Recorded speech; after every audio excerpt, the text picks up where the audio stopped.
Hello, miss. আপনাকে বলছি, আমি কি আপনার নাম জানতে পারি? হ্যাঁ, অবশ্যই। আমার নাম সুচিত্রা। কিন্তু আপনার নাম কি এবং আপনি কোথায় থাকেন? হ্যাঁ, অবশ্যই। আমার নাম সুমল। কেন না, আমি ঢাকা উত্তর বাড্ডার নতুন বাজার বেলায় 42 নাম্বার রোডে থাকি।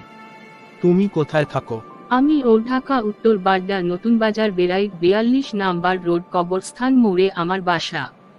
আমি ওইখানে থাকি। আপনি এই পথ ধরে কোথায় যাচ্ছেন?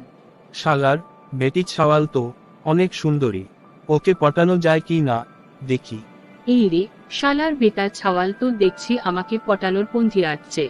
আমি যে তাকে পটানোর কৌশল করতেছি, শালার বেটি ছাওয়াল যেন বুঝতে না পারে। তুমি এখন কোথায় যাবে? আমি এখন অফিসে যাব। চলো, আমরা দুজন একসাথে অফিসে যাই। চলো।